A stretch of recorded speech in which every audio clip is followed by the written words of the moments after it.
हिवाळी अधिवेशनाचा आज दुसरा दिवस, दुसऱ्या दिवशीही विरोधक आक्रमक होण्याची शक्यता. परभणी बीडच्या मुद्द्यावर विरोधक सरकारला घेरण्याचा अंदाज. दुसऱ्या दिवशी हिवाळी अधिवेशनात मंत्र्यांच्या खातेवाटपासंदर्भात स्पष्टता येण्याची शक्यता. कोणाला कोणतं खातं मिळणार हे पाहणं महत्त्वाचं असेल. आज उद्धव ठाकरे हिवाळी अधिवेशनाला उपस्थित राहणार. ठाकरेंसोबत आदित्य ठाकरे देखील सहभागी होणार.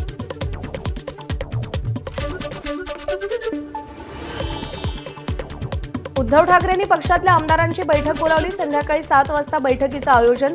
उद्धव ठाकरे विधानसभा आणि विधान परिषदेच्या आमदारांना मार्गदर्शन करणार.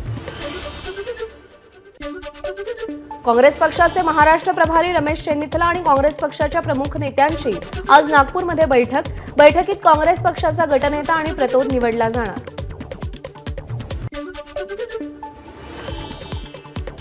मंत्रिमंडळात स्थान नसल्यानं छगन भुजबळ नाराज. हिवाळी अधिवेशन सोडून भुजबळ नाशिकमध्ये कार्यकर्ते आणि पदाधिकाऱ्यांची भेट घेऊन पत्रकार परिषदेत भूमिका स्पष्ट करण्याची शक्यता.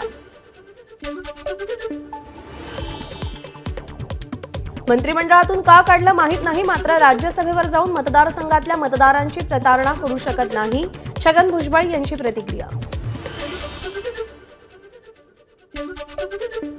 छगन भुजबळ म्हणजे राष्ट्रवादीचा आत्मा. आत्मा शरीर सोडून जात नसतो.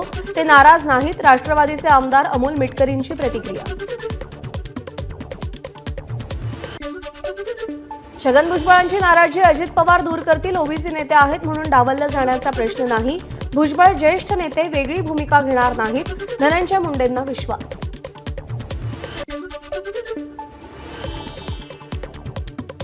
ओबीसींचा आवाज बनलेल्या नेत्यांना मंत्रिमंडळातून का डावललं जातंय? छगन भुजबळ आणि गोपीचंद पडळकर यांना मंत्रिमंडळात स्थान न मिळाल्यानं ओबीसी नेते लक्ष्मण हाकेंचा सवाल.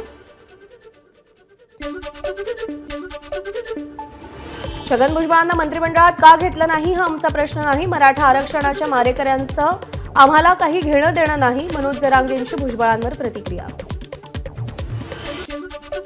मंत्रिमंडळातून डावललं जाणं हा फक्त भुजबळांवरच नाही तर ओबीसी चळवळीवरचा अन्याय. विजय वडेट्टीवार यांची प्रतिक्रिया. मंत्रिमंडळात कोणाला घ्यायचं कोणाला नाही हा मुख्यमंत्र्यांचा निर्णय. छगन भुजबळांना भविष्यात राष्ट्रवादी आणि महायुती चांगलं स्थान देईल. चंद्रशेखर बावनकुळेंची प्रतिक्रिया. सुधीर मुनगंटीवारांनी केंद्रीय मंत्री नितीन गडकरींची भेट घेतली. मंत्रिपद न मिळाल्यानं सुधीर मुनगंटीवार नाराज असल्याची चर्चा. 14 डिसेंबरच्या रात्रीपर्यंत आपल्याला मंत्रिपदाची खात्री देण्यात आली होती. तसंच फडणवीस आणि बावनकुळेंनी आपल्याला मंत्रिपदाचा शब्द दिला होता. गडकरींच्या भेटीनंतर मुनगंटीवारांची प्रतिक्रिया. ज्यांचा मुलगा दुसऱ्या पक्षात जाऊन लढला त्यांनाही मंत्री केलं. आपण निष्ठावान असूनही आपल्याला मंत्री केलं नाही. मंत्रिपद नाकारल्यानंतर मुनगंटीवार यांनी खदखद व्यक्त केली. सुधीर मुनगंटीवार आणि इतरांनी मंत्रिपदावरून कोणतीही नाराजी नाही. राष्ट्रवादी आणि शिवसेना त्यांच्या पक्षातील नाराजांची नक्कीच समजूत काढतील. बावनकुळेंनी विश्वास व्यक्त केला. शिवसेना आमदार राजेंद्र गावित यांनी नाराजी बोलून दाखवली. राष्ट्रवादी आणि भाजपकडून आदिवासी आमदारांना संधी, मात्र शिवसेनेनं एकाही आदिवासी आमदाराला मंत्रिपद दिलं नसल्याची प्रतिक्रिया. महायुतीला मिळालेल्या यशात रिपब्लिकन पक्षाचा मोठा वाटा. प्रामाणिकपणे मत देतो मग आम्हाला मंत्रिपद का नाही? फडणवीसांनी विचार करावा. रामदास आठवलेंनी खंत व्यक्त केली. आपण रामदास आठवलेंची माफी मागतो. त्यांना गडबडीत मंत्रिमंडळ विस्ताराचं निमंत्रण वेळेत पोहोचलं नाही. आमच्याकडून चूक झाली. बावनकुळेंनी रामदास आठवलेंची माफी मागितली. 2.5 वर्षांनी मंत्री बदलणार म्हणतात, पण मंत्र्यांना जबाबदारी समजायलाच 2 वर्ष लागतात. ठाकरे गटाच्या नेत्या किशोरी पेडणेकर यांची महायुती सरकारवर टीका. आज अंतरवाली सराटीमध्ये जरांगेंची पत्रकार परिषद. सकाळी 11 वाजता सामूहिक आमरण उपोषणाची तारीख जाहीर करणार. महाराष्ट्र विधानसभेवर धडक देण्यासाठी महाराष्ट्र एकीकरण समितीचे कार्यकर्ते नागपूरमध्ये. नागपूरच्या हिवाळी अधिवेशनात सीमाप्रश्नावर जनजागृती करणार.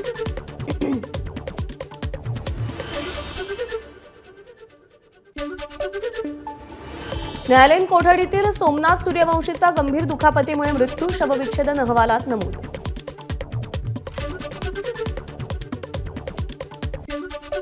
पोस्टमॉर्टम अहवालामध्ये सोमनाथ सूर्यवंशीचा मृत्यू. पोलिसांच्या मारहाणीत झालेल्या इंजुरीमुळे पोलीस अधीक्षक आणि निरीक्षकावर अजूनही कारवाई का नाही? जितेंद्र आव्हाडांचा परभणी प्रकरणावर सवाल.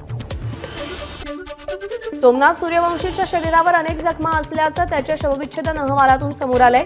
त्यांच्यासाठी आम्ही न्यायाची लढाई लढणार, प्रकाश आंबेडकरांची एक्सपोज. सोमनाथ सूर्यवंशीच्या मृत्यूची सीआयडी किंवा एसआयटी मार्फत चौकशी झाली पाहिजे, तसंच त्याच्या कुटुंबियांना सरकारनं मदत करावी. वडार समाजाचे नेते विजय चौगुले यांची मागणी. परभणीमध्ये सोमनाथ सूर्यवंशी यांच्यावर अंत्यसंस्कार. सोमनाथ यांच्या कुटुंबियांसह प्रकाश आंबेडकरही उपस्थित होते. परभणीतील हिंसाचाराचे पडसाद. लातूरमध्येही विविध संघटना आणि व्यापाऱ्यांचा एकत्रितपणे बंदमध्ये सहभाग. परभणीतील घटनेच्या निषेधार्थ शहापूर तालुक्यात बंद. शहापूर तालुक्यातील कसारामध्ये मोर्चा काढून घटनेचा निषेध. भिवंडीमध्ये परभणी घटनेच्या निषेधार्थ आंदोलन. न्यायालयीन कोठडीत मृत्यू झालेल्या आंदोलक तरुणाच्या कुटुंबियांना शासनानं तात्काळ मदत देण्याची आंदोलकांची मागणी. परभणीमध्ये न्यायालयीन कोठडीत असणाऱ्या आंदोलकाचा मृत्यू झाल्यानं ठाण्यामध्ये निदर्शनं. आंबेडकरी संघटनाने जिल्हाधिकारी कार्यालय ते तहसील कार्यालय निषेध रॅली काढली. धुळ्यातील परभणीमध्ये आंदोलक तरुण. सोमनाथ सूर्यवंशीच्या मृत्यूच्या निषेधार्थ आंदोलन. आंदोलनामध्ये विविध संघटनांचे पदाधिकारी आणि कार्यकर्ते सहभागी. परभणी घटनेच्या निषेधार्थ नांदेडमध्ये बंद. शहरामध्ये 2 ठिकाणी आंदोलनं. या प्रकरणी पोलीस निरीक्षक अशोक घोरवांड यांची चौकशी करावी, आंदोलकांची निवेदनाद्वारे मागणी. नवी मुंबईमध्ये पोलीस आयुक्तालयासमोर आरपीआय आठवले गटाचं आंदोलन. कार्यकर्त्यांकडून पोलिसांविरोधात जोरदार घोषणाबाजी. वाशीमध्ये दलित संघटनांकडून अकोला हैदराबाद महामार्गावर रास्ता रोको आंदोलन. सोमनाथ सूर्यवंशीला न्याय देण्याची आणि परभणीतील दलित संघटनेच्या कार्यकर्त्यांवरचे गुन्ह्यांची दखल घेण्याची मागणी. बीडचे सरपंच संतोष देशमुख हत्या प्रकरणाची संसदेत चर्चा. संतोष देशमुख हत्या प्रकरणाची सखोल चौकशी व्हावी आणि मारेकऱ्याला फाशीची शिक्षा व्हावी. खासदार बजरंग सोनवणेंची लोकसभेत मागणी. आपल्या भावाची हत्या जातीवादातून झालेली नाही. सरपंच संतोष देशमुख यांच्या भावाचं मोठं विधान. राजकारणी लोकांनी संतोष देशमुखांच्या हत्या प्रकरणात जात आणू नये, धनंजय देशमुख यांचं वक्तव्य. धुळ्यामध्ये सकल मराठा समाजाची जिल्हाधिकारी कार्यालयासमोर निदर्शनं. संतोष देशमुख यांच्या मारेकऱ्यांना तात्काळ अटक करा, या मागणीसाठी आंदोलकांची घोषणाबाजी. आंबेडकरी चळवळीतले ज्येष्ठ नेते विजय वाकोडे यांचं निधन. सोमनाथ सूर्यवंशी यांच्या प्रकरणी कारवाईच्या मागणीसाठी केलेल्या आंदोलनात त्यांना हृदयविकाराचा झटका आल्यानं मृत्यू. येत्या काही दिवसात मुंबईमध्ये थंडी वाढणार. मुंबईचं तापमान 14°C खाली जाण्याची शक्यता. साईबाबांच्या मूर्तीचं 3D स्कॅनिंग होणार असल्यानं 20 डिसेंबरला साईंचं मंदिर 3 तास बंद राहणार. मूर्तीची झीज होत असल्यानं आणि भविष्यात आकार बदलून सुंदरता कमी होण्याची शक्यता असल्यानं साई संस्थानचा निर्णय. नंदुरबारमधील सारंगखेड्याच्या चेतक फेस्टिवलला सुरुवात. फेस्टिवलमध्ये आतापर्यंत 2400 घोडे दाखल तर 50,000 5 कोटीपर्यंतचे घोडे दाखल होण्याचा अंदाज. विजय दिनानिमित्त कराडमध्ये शस्त्रास्त्र प्रदर्शन. कर्नल संभाजीराव पाटलांच्या हस्ते प्रदर्शनाचं उद्घाटन. सद्गुरू घाडगे महाराज महाविद्यालयाच्या मैदानावर शस्त्रास्त्र पाहण्यासाठी गर्दी. रायगडमधील रोहा रेल्वे स्थानकात आता लांब पल्ल्याच्या रेल्वे गाड्यांना व्यावसायिक थांबा. खासदार सुनील तटकरेंनी पंतप्रधान मोदी आणि केंद्रीय रेल्वे मंत्री अश्विनी वैष्णव यांचे आभार मानले. पालघरमधल्या वाढवण बंदराच्या कामाला लवकरच सुरुवात होणार. पहिल्या टप्प्यात 4 कंटेनर टर्मिनल तयार करण्यात येणार. जवाहरलाल नेहरू बंदर प्राधिकरणाची माहिती. एसटीला नोव्हेंबरमध्ये 941 कोटींचं विक्रमी उत्पन्न. प्रतिदिन सरासरी 60 लाख प्रवाशांचा एसटीतून प्रवास. बेस्टचं खासगीकरण थांबवा, या मागणीसाठी बेस्ट कामगार सेनेचे अध्यक्ष सुहास सावंत यांच्याकडून आंदोलन. बेस्टच्या विविध मागण्या आणि समस्यांबाबत भूषण गगराणी यांना भेटून पत्र दिलं. डोंबिवली, ठाणे आणि भाईंदर शहरांना जोडणाऱ्या जलवाहतुकीच्या कामांना गती द्या, ठाण्याचे खासदार नरेश म्हस्के यांची मागणी. सांगलीमध्ये शक्तीपीठ महामार्गाविरोधात शेतकरी कामगार पक्षाचं चक्काजाम आंदोलन. महामार्ग सांगली जिल्ह्यातून रद्द करण्याची मागणी. आमदार रोहित पाटलांनी फोनवरून आंदोलकांशी संवाद साधला. नाशिक जिल्ह्यातील शिवार रस्त्यांसाठी शेतकऱ्यांचं अनोखं आंदोलन. पेरू वाटप करत शेतकऱ्यांनी नाशिकच्या जिल्हाधिकाऱ्यांकडे शिवार रस्त्यांचा प्रश्न मार्गी लावण्याची मागणी केली. सोलापूरमध्ये एसटी बसेसवर अज्ञातांकडून दगडफेक. सोलापूर आगारातून जाणाऱ्या 3 बसेसच्या काचा फोडल्या. परभणीच्या घटनेचे सोलापुरातही पडसाद. पोलीस अलर्ट मोडवर. धुळे शहरातल्या दसेरा मैदानाजवळ राज्य परिवहन मंडळाची बस अज्ञातांनी फोडली. या प्रकरणी अज्ञातांविरोधात गुन्हा दाखल करण्याचं काम सुरू. तोडफोडीमागचं कारण अस्पष्ट. राज्याच्या सरकारी रुग्णालयात अँटीबायोटिक टॅब्लेट्सचा पुरवठा करणाऱ्या कंपन्यांकडे औषध निर्मितीसाठी लागणारं सर्टिफिकेट नसल्याचं समोर अधिकारी अनिल मस्केंचा एबीपी माझाशी बातचीत करताना खुलासा.